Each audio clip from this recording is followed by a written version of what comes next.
कहानी में हम शियून नाम की लड़की को देखते हैं जिसका वजन काफी ज्यादा है, जो ऑनलाइन एक म्यूजिक प्रोग्राम चलाती है। उसका सपना है कि वो बस हाई स्कूल से ग्रेजुएट हो जाए और फिर हमेशा अपने आरामदायक कमरे में रहे और कोई उसे टोकने वाला ना हो। उसे खाना काफी ज्यादा पसंद है, पर उसके डेट भी उसे मोटी कहते हैं, जो उसे बिल्कुल अच्छा नहीं लगता और वो अपना वजन कम करना चाहती है क्योंकि उसके मोटे शरीर की वजह से स्कूल में भी अक्सर उसे बुली किया जाता है। दूसरी तरफ हम मिलते हैं उसकी जुड़वा बहन सिया से, जो बेहद पॉपुलर है, एक्ट्रेस है और द मिरेकल गर्ल्स नाम के म्यूजिक ग्रुप में डांस करती है। वो कई सारे टीवी शो और एड्स भी करती है। सिया को अपनी बहन से शर्म आती है क्योंकि उसे लगता है कि शियून उतनी खूबसूरत नहीं है, इसीलिए जब भी उसकी फैमिली का कोई इंटरव्यू होता तो उसे अपने साथ शामिल नहीं करती थी। शियून कहती है कि कैमरों के सामने सिया कितनी प्यारी और मासूम दिखती है, लेकिन असल जिंदगी में वो एक डबल फेस्ड साइकोपैथ है। सिया गुस्से में जवाब देती है कि वो एक भैंस है, इसी वजह से दोनों के बीच हमेशा लड़ाइयाँ होती रहती है और समझदारी तो उन दोनों के पास ही नहीं है।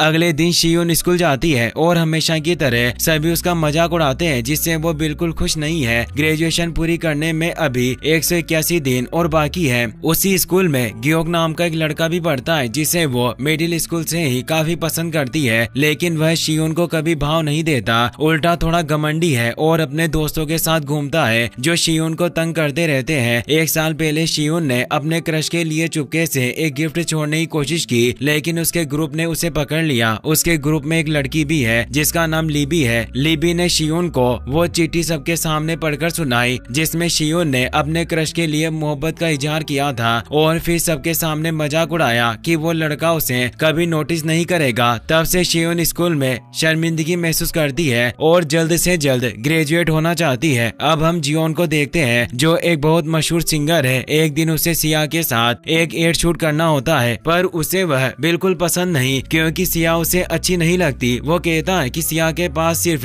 बाहरी खूबसूरती है, गाना तो उसे बिल्कुल नहीं आता। उसे अपने लाइफ पार्टनर के रूप में ऐसी लड़की चाहिए जो उसकी तरह गा सके, और फिर वह अपने मैनेजर से कह देता है कि वो ये शूट आगे नहीं करेगा। उधर शियून स्नैक खा रही होती है और अपने डोंग से बात कर रही थी, पर वो उसकी बेकार बातों पर ध्यान न देकर वहाँ से भाग जाता है। शियून को लगता है कि वो वहीं छिपा हुआ है, पर वो उसे कहीं नहीं मिला। शियून उसे ढूंढते हुए रात तक सड़कों पर घूमती रहती है। अंधेरे में उसका पैर एक बेहोश औरत से टकरा जाता है। शियून उसकी मदद करती है, तभी उसका डॉग भी उसके पास आ जाता है। औरत जैसे ही होश में आती है वो उसे अपने दुकान पर आने का न्योता देती है। वो असल में टेरो मास्टर होती है जिसके पास कई सारी पावर थी। वो अपने माइंड से ही कैंडल को जला रही थी। वो शियून से कहती है कि तुम चुनी गई हो, तुमने मेरी मदद की, तुम्हारा दिल काफी साफ है, और वो उसे टेरो रीडिंग करने का ऑफर देती है। शियून ना चाहते हुए भी एक कार्ड चुनती है और टेरो मास्टर हैरान रह जाती है। उसने चुना था द मिरेकल कार्ड। वो कहती है, मैं 30 साल से टेरो कार्ड पढ़ती हुई आ रही हूँ, लेकिन आज तक किसी ने ये कार्ड नहीं चुना, सिर्फ तुमने ही इसे चुना है। ये कोई नॉर्मल कार्ड नहीं है, इसे मैंने खुद बनाया है और ये पूरी दुनिया में सिर्फ एक ही है। अब शियून को एक इच्छा मांगने को कहा जाता है। शियून को लगता है कि यह सब मजाक है और वो सोच रही थी कि अगर ये सच होता तो मैं एक ही विश करती कि मैं अपनी बहन के साथ बदल जाऊं। औरत उसे एक नेकलेस देती है और कहती है कि इसमें जो एमरल्ड है वो सौभाग्य का प्रतीक है और इसे पहनने पर ही तुम्हारी इच्छा पूरी होगी। शियून जैसे ही अपने डॉग के साथ वहाँ से निकलती है, अचानक उसे तेज दर्द होता है और वह बेहोश हो जाती है। उसी समय सिया भी रिहर्सल के बीच में गिर पड़ती है। अगले दिन जब दोनों की आंख खुलती है तो वो खुद को हॉस्पिटल में पाती है। दोनों जब एक दूसरे को देखती है तो सदमे में पड़ जाती है। उनके शरीर बदल चुके थे। दोनों चिल्ला देती है। सिया इसे मानने को तैयार नहीं थी। वो अपनी बहन को अस्पताल की छत पर ले आई क्योंकि उसने न्यूज में देखा कि आज रात टूटते तारे दिखने वाले थे। सोच थी कि शायद इच्छा मांगकर वापस उनकी आत्मा की अदला बदली हो जाए, पर कुछ नहीं हुआ। शियून ने सुझाव दिया कि अगर सिर पर पत्थर से चोट मारे तो शायद दिमाग पर असर पड़े और सब रीसेट हो जाए, लेकिन ये तरकीब भी बेकार साबित होती है।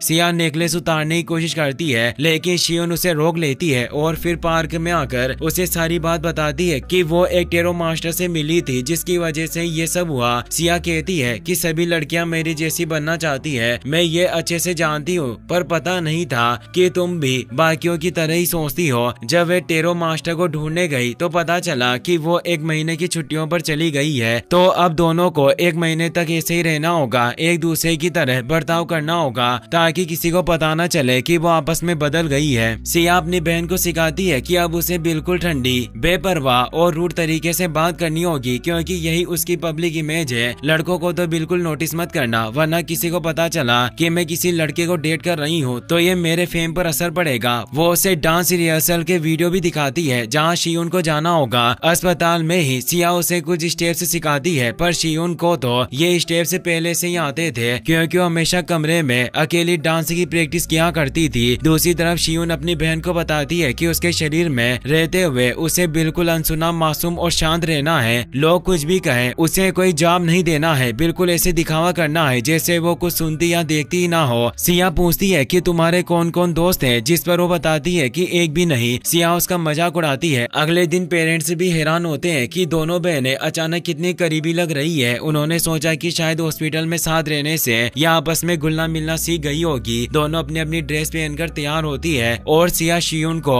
वह नेकलेस थमा देती है और फोन भी बदल लेती है। मैनेजर का कॉल आता है और शियोन जो अब सिया के शरीर में है उसे रिहर्सल के लिए जाना होता है, और उधर असली सिया शियोन की लाइफ जीने के लिए स्कूल पहुंचती है, जहां वो सब कुछ बड़ी लापरवाही से लेती है। अब उसे कैलोरीज गिनने की कोई टेंशन नहीं, क्योंकि यह उसकी असली लाइफ नहीं है, और ज्यादा खाने से अब उसके शरीर पर बदलाव नहीं आने वाले थे। स्कूल में गियोक फिर से उसे तंग करने की कोशिश करता है और उसका कैंडी बॉक्स छीन लेता है। सिया पर गियोक फिर ताना कसता है और उससे पूछता है कि क्या उसका प्यार अब खत्म हो चुका है। सिया को अपनी बहन की बातें याद आती है कि उसे किसी पर गुस्सा नहीं करना चाहिए, लेकिन अब वो अंदर से तिलमिला उठती है यह देखकर कि उसकी बहन को इन लोगों ने हमेशा पैरों तले रौंदा है। उधर शियोन अपने डांस प्रैक्टिस पर पहुंचती है। उसके फैंस पहले से इंतजार कर रहे होते हैं। वो नर्वस है और उसे खुद पर विश्वास नहीं होता, इसीलिए उसकी रिहर्सल गड़बड़ा जाती है। वो दोनों लड़कियों को नीचे गिरा देती है। बाकी लड़कियां उससे नाराज होती है, उसे डांटती भी है। बेचारी शियोन को इतना बुरा लगता है कि वो बाथरूम में बैठकर रोने लगती है और विश करती है कि वो जल्दी वापस नॉर्मल हो जाए। इसी दौरान सिया मजे से खाना खाने के लिए तैयार होती है, क्योंकि अब उसे अपने मोटापे की कोई टेंशन नहीं थी। वो वीडियो कॉल करती है अपनी बहन को और शियोन बताती है कि रिहर्सल में उसकी हालत खराब हो गई। सिया उसे समझाती है कि लाइव परफॉर्मेंस में उसे बिल्कुल परफेक्ट करना होगा, बिल्कुल ऐसे सोचना जैसे तुम बंद कमरे में मिरर के सामने डांस कर रही हो। शियोन मोटिवेट हो जाती है। तभी शियोन की नजर पड़ती है जियोन पर और बस आह क्या वाइल्ड और बहादुर आदमी है। बाकी लड़के भी उससे उसका नंबर मांगते हैं और उसे एहसास होता है कि शियोन कितनी लकी लड़की है और अब शो का वक्त हो चुका था। धीरे धीरे उसे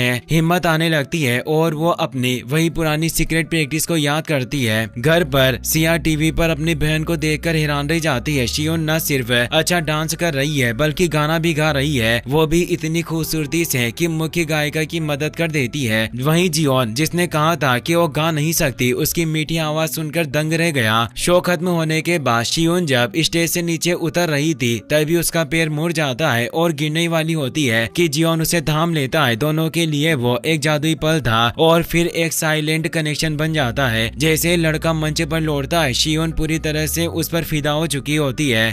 घर पहुंचकर सिया अपनी बहन को डांटती है कि उसने इतना अच्छा गाना क्यों गाया, क्योंकि असल वाली सिया बहुत ही बेसुरा गाती है। तभी फोन पर जियोन का मैसेज आता है। वो सिया को अपने साथ गाने के लिए इनवाइट करता है। वो जवाब में हाँ भेज देती है और जियोन बहुत खुश होता है क्योंकि उसे लगता है कि सिया उसे पसंद करने लगी है। सिया को पुरानी बात याद आती है जब जियोन ने कहा था कि वो गाना नहीं जानती, इसीलिए वो शियोन से कहती है देखो गाना बेहतरीन करना, लेकिन उसके साथ कोई अफवाह मत बनने देना। अगले दिन स्कूल में सिया को अपनी बहन की डायरी मिलती है। वो पढ़ना शुरू करती है और हर लाइन में उसका दिल भर आता है। उसे पता चलता है कि एक साल पहले गियो की वजह से शियोन को कैसी शर्मिंदगी झेलनी पड़ी और कैसे वो अपने वजन, अपनी शक्ल सूरत, यहाँ तक कि अपनी जिंदगी से भी परेशान है। डायरी में लिखा था कि अगर वो धुएं की तरह गायब हो जाए तो शायद कोई रोए भी नहीं। सिया समझ ही नहीं पाती कि उसकी बहन को ऐसा लड़का कैसे पसंद हो सकता है। दूसरी तरफ शियोन रिहर्सल में बेहतर होती जा रही है। जियोन उससे मैसेज करता है और छत पर बात करने के लिए बुलाता है। वो उससे माफी मांगता है कि मैंने उस एड वाले दिन बहुत रूड बर्ताव किया था। शियोन को सिया की बात याद आती है। उसने जियोन को माफ करने के लिए मना किया था, पर वो इतने हैंडसम लड़के को कैसे दुखी कर सकती थी, इसीलिए उसे माफ कर देती है और धीरे धीरे दोनों के बीच कुछ खूबसूरत पनपने लगता है। स्कूल में सिया अपनी बहन का बदला लेना चाहती थी, इसीलिए वो लिबी का मजाक उड़ाती है और जोर से हंसने लगती है। लिबी को गुस्सा आ जाता है और वो पैर आगे करके उसे गिरा देती है। सिया काफी कोशिश करती है खुद को शांत करने की, पर जब वो देखती है कि उसके हाथ पर निशान है तो वो खुद को रोक नहीं पाती। वो लिबी को सबके सामने कड़क आवाज में बोल देती है कि मुझे दोबारा हाथ मत लगाना, और तुम्हारी कोयले जैसी आईब्रो है। गियोक बचाव में आगे आता है पर वो उसे भी लपेट में ले लेती है। तो खुद को बहुत हैंडसम समझता है। तुझे लगता है कि मैं तुम्हें पसंद करती हूँ, कान खोल कर सुन लो, मुझे तुम कभी पसंद नहीं आए, और तुम जैसे बदसूरत लड़के को तो मैं सपने में भी पसंद नहीं कर सकती। जिस पर वो कहता है कि तुमने खुद को कभी आईने में देखा है जो तुम मेरी बुराई कर रही हो। सिया कहती है कि मैं सिर्फ मोटी हूँ, अगर मैं पतली हो गई तो मेरी खूबसूरती का कोई मैच नहीं होगा, और फिर स्टाइल में चलती हुई वहाँ से निकल जाती है। उधर जियोन शियोन को अपने दिल की बात बता देता है कि वह उसे प्यार करता है, और हाँ शियोन भी उसे चाहने लगी थी। दोनों रिलेशनशिप शुरू करते हैं और उसी शाम अपना पहला किस भी शेयर करते हैं और साथ में घूमने निकलते हैं। घर पहुंचकर सिया कहती है कि वो बोर हो गई है, शियोन की लाइफ में करने के लिए ज्यादा कुछ है ही नहीं। दोनों बहन है एक दूसरे से अपनी दिन भर की बातें छुपाती है। अब टेरो मास्टर के वापस आने में 15 दिन बचे थे और शियोन उदास हो रही थी क्योंकि चाहकर भी वो जियोन के साथ अपनी असली पहचान में नहीं रह पाएगी, और अब वो विश करने लगती है कि टेरो मास्टर कभी वापस ही ना आए। सिया डायरी का अगला हिस्सा पढ़ती है। उसे पता चलता है कि शियोन एक बार सिंगिंग ऑडिशन पर गई थी, लेकिन वहाँ लोगों ने उसके मोटे होने का मजाक उड़ाया कि वो इतनी मोटी है कि पूरी स्क्रीन में अकेले ही फिट होगी, और जब जजों के सामने पहुंची तो वो गाना नहीं गा पाई और वहाँ से भाग आई। इसी बीच लिबी डांस कर रही होती है। सिया मजाक उड़ाती है कि वो कभी मिरेकल गर्ल बन ही नहीं सकती। लिबी उसे डांस चैलेंज देती है और सिया खुशी खुशी स्वीकार कर लेती है। सिया इतना शानदार डांस करती है कि सब दंग रह जाते हैं, यहाँ तक कि उसका क्रश भी। उधर शियोन जब घर आती है तो उसे पता चलता है कि सिया उसकी डायरी पढ़ चुकी है। वो बुरी तरह गुस्सा हो जाती है और दोनों में झगड़ा शुरू हो जाता है। अगले दिन शियोन और जियोन विज्ञापन शूट करते हैं और फिर स्टूडियो जाकर अपने गाने की लिरिक्स लिखते हैं। शियोन काफी बोर हो रही थी, इसीलिए जब वो कंप्यूटर चलाने लगती है तो उसे पता चलता है कि जियोन उसका music program the sexy diva blog सुनता है। वो उसका फैन है और उसकी आवाज सुनकर सुकून पाता है, लेकिन उसे दुख है कि उस लड़की ने लंबे समय से नया एपिसोड नहीं डाला। शियोन मनी मन खुश होती है कि वो उसकी आवाज से प्यार करता है। उधर सिया अनजाने में अपनी बहन के इंटरनेट शो को खोलती है और बिना सोचे लाइव स्ट्रीम शुरू कर देती है। हजारों कमेंट्स आने लगते हैं और सबसे बुरा लोगों को पता चल जाता है कि डिवा सेक्सी असल में एक मोटी है। शियोन ये देखकर टूट जाती है। बुरे कमेंट्स, मजाक सब चोट पहुंचाते हैं। जियोन भी यह देखकर निराश होता है कि असल में डिवा कौन है। टूटे दिल से शियोन अपने नेकलेस को पकड़कर दुआ करती है काश ये सब कभी हुआ ही ना हो। और अगली सुबह जब वो मोबाइल खोलती है सब कुछ बिल्कुल नॉर्मल था, जैसे वो लाइव कभी हुआ ही ना हो। वो भागकर अपनी बहन को रोकती है जो फिर से लाइव शुरू करने वाली थी। किस्मत से पहचान अब भी सीक्रेट थी, लेकिन उसी वक्त खबर आती है उसका मैनेजर एक्सीडेंट में घायल हो गया है। शियोन को टेरो वाली औरत की बातें याद आती है और उसे यकीन हो जाता है कि नेकलेस ने सचमुच उसका विश पूरा किया है। वो टेस्ट करने के लिए एक और विश करती है कि आज खाने में उडोन आए। होता भी ऐसा ही है, मैनेजर उडोन लेकर आ जाता है। अब उसे पूरा यकीन हो चुका था। दूसरी तरफ जियोन को बताया जाता है कि उसका नया गाना डेनमार्क एक आर्टिस्ट से मिलता जुलता है और उस पर प्लेजरिज्म का आरोप लग रहा है। हे खुदा, मैं पकड़ा गया, पता नहीं कैसे, लेकिन पकड़ा गया। जियोन पर प्लेजरिज्म का इल्जाम लगने के बाद वो स्टेज पर गाना भूल जाता है। उसका दिमाग बार बार उसी बात पर अटका हुआ था। शियोन तुरंत भागकर अपना नेकलेस उठाती है और दुआ करती है कि जियोन फिर से गाना गा सके। उसकी दुआ कबूल होती है, लेकिन उसी वक्त एक कर्मचारी के साथ हादसा हो जाता है। तब शियोन को एहसास होता है कि हर बार जब वो कोई इच्छा मांगती है किसी न किसी को नुकसान होता है। स्कूल में सब लड़कियां सिया से कहती है कि वो उन्हें डांस सिखाए क्योंकि अब वो बहुत शानदार डांस करती है। उधर जियोन शियोन को बताता है कि 2 साल पहले वह यूरोप गया था और वहीं उसने ये गाना सुना था। उसे याद नहीं रहा और नई कंपोजिशन करते वक्त वही धुन दिमाग में आ गई। अब उसे लगता है कि उसे म्यूजिक छोड़ देना चाहिए, कहीं दोबारा ऐसी गलती ना हो जाए। शियोन उसे हौसला देती है कि पहले वो दोनों अपना अधूरा गाना पूरा करें और फिर रिकॉर्ड करें क्योंकि वो उनका लव सॉन्ग होगा। दिन बीते जा रहे थे और सिया बेहद खुश थी क्योंकि 30 दिन पूरे हो चुके थे। दोनों बहनें टेरो मास्टर के लौटने की जगह पर होकर खड़ी उसका इंतजार करती है। सिया पे लेने जाती है और इसी बीच शियोन दिल में दुआ करती है कि काश वो थोड़ी देर वापस लौटे ताकि मैं अपने बॉयफ्रेंड का साथ दे सकूं। क्लास में सिया को भूख लगी होती है तो उसका क्रश गियोक उसे खाना ऑफर करता है, लेकिन सिया अपने एटीट्यूड में उसे झटक देती है। उधर जियोन अपनी प्रेस कॉन्फ्रेंस करता है। वह सबके सामने बताता है कि प्लेलिस्ट में वाला गाना कैसे गलती से मिल गया। उससे रिलेशनशिप वाले सवाल पूछे जाते हैं, लेकिन वो चुप रहता है क्योंकि वो शियोन को किसी परेशानी में नहीं डालना चाहता। जब सिया को ये बात पता चलती है वो उसकी बहन को डांटती है कि उसने उस लड़के के साथ रिश्ता क्यों जोड़ा। तभी शियोन सब सच बोल देती है कि वो और जियोन एक दूसरे से मोहब्बत करने लगे हैं। सिया ताना मारती है, लगता है कि तुम्हें मेरी लाइफ मजेदार लगने लगी है, लेकिन याद रखना तुम असली में शियोन हो। और फिर दोनों जबरदस्त झगड़ने लगती है, बाल पकड़कर खिंचाई तक पहुंच जाती है। तभी जियोन वहां आता है और गलती से सिया को धक्का दे देता है। कहता है कि इस तरह के शरीर वाली कोई लड़की मेरी गर्लफ्रेंड को नुकसान नहीं पहुंचा सकती। उसी पर शियोन का दिल टूट जाता है। उसे समझ आता है कि जियोन असल में सिया के शरीर से प्यार करता था, असली शियोन से नहीं। झूठ का बोझ अब उसके दिल पर भारी था।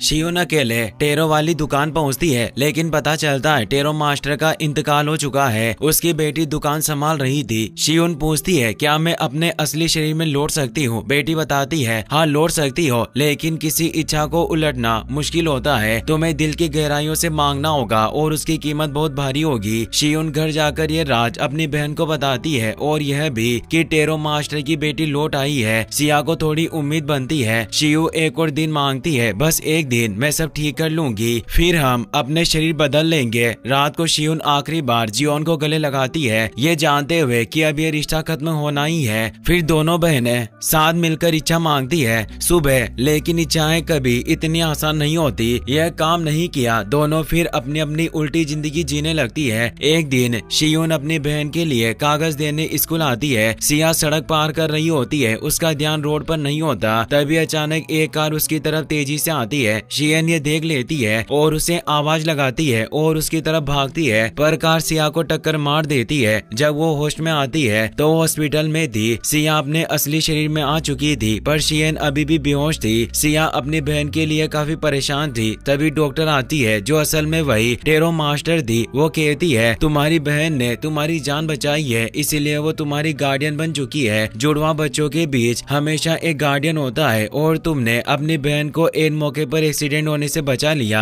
शियन मास्टर को थैंक्स कहती है। कुछ दिन बाद असली सिया जियोन से रिश्ता तोड़ देती है। शियोन जब पार्क में अपने डॉग के साथ टहल रही थी, तभी वहाँ उसका पुराना क्रश गियोक उससे माफी मांगता है। कहता है कि उसने बहुत बुरा किया था। वो दोस्त बनने को कहता है और उसका नंबर मांगता है, लेकिन शियोन मजाक में कह देती है मेरा पहले से एक बॉयफ्रेंड है और अगर मैं किसी दूसरे आदमी के साथ कांटेक्ट में रहूंगी तो उसे अच्छा नहीं लगेगा, और वहाँ से निकल जाती है। वो अब अपने द सेक्सी डिवा ब्लॉग पर शो करती रहती है। हालांकि अभी भी कैमरे पर आने की हिम्मत नहीं होती, लेकिन अंदर से उसे पता है जियोन उसे अब भी सुनता है। उधर जियोन अपने नए गाना ड्यूएट के लिए एक फैन चुनना चाहता है, क्योंकि सिया ने साथ गाने से मना कर दिया था। सिया अपनी बहन को बताती है कि एक ऑडिशन होने वाला है और ये मौका शियोन के लिए परफेक्ट है। अगले दिन ऑडिशन शुरू होता है और जज की सीट पर बैठा होता है जियोन। जब शियोन का नंबर आता है तो वो गाना शुरू करती है और जियोन की आंखें फैल जाती है। उसे वो सारी यादें लौट आती है, वो लम्हा जब दोनों ने साथ गाना गाया था, और अब उसे समझ आ जाता है उसे किसी और को ढूंढने की जरूरत नहीं, वो वही लड़की है। आखिरी सीन में दोनों मिलकर गाना रिकॉर्ड करते हैं और जियोन कभी नहीं जान पाया कि वो वही लड़की है जिससे वह पहली बार दिल लगा बैठा था। कहानी यहाँ खत्म होती है। शियोन अब पहले से कहीं ज्यादा खूबसूरत, आत्मविश्वासी और अपने सपनों की ओर बढ़ चुकी है। शियोन ने हमें सिखाया कि कभी कभी जिंदगी हमें किसी और की जगह खड़ा कर देती है ताकि हम अपनी किस्मत पहचान सके और खुद को उसी रूप में प्यार कर सके जैसे हम है। वीडियो पसंद आया हो तो लाइक कर देना और अपने दोस्तों के साथ शेयर करना।